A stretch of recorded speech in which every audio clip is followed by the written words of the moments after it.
Number 6 is a really, really good passage. You know, at first I was kind of confused about it, but through prayer, through speaking to the Lord, through using my free will to research more about it and get more in tune in it, I finally have an conceptual understanding of it, right? So, Numbers, the setting is, we're talking about the Nazareth. What does the word Nazareth mean? To separate. That's what it means, to separate. So, God right now, he's preparing the Israelites to move from Mount Sinai to Jerusalem. You know, 1 through 4, or chapters like 1 through 3 or 1 through 4, it's all about organization, setting up, telling people their roles in this process, separate, organizing.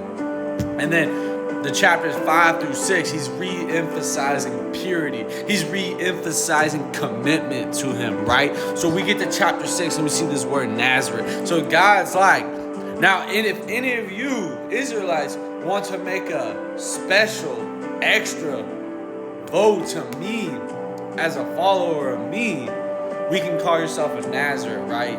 Don't even really emphasize that word. Like, don't overcoach or overbeat that word Nazareth. So basically, this chapter, he's going into what it looks like to be a Nazareth, right? This is what my conceptual takeaway from is, right? This is what it's all about, right? Self-discipline, self-analysis is key to growing with the Lord, right?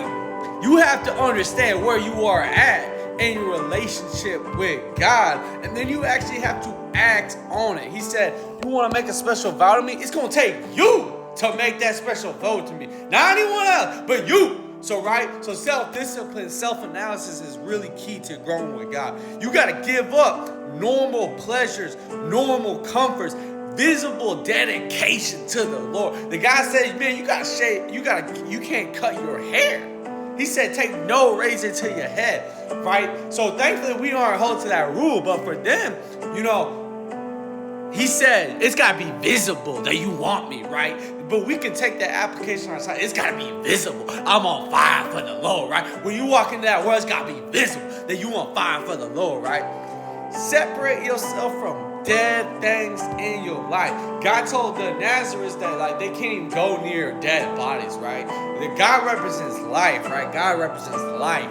He didn't want them anywhere near death. We can take that same approach. Why would we surround ourselves with dead things? The world has a lot. The world, in fact, is dead. We are not of this world. We are of God, right? So much death out there. We can't be around death.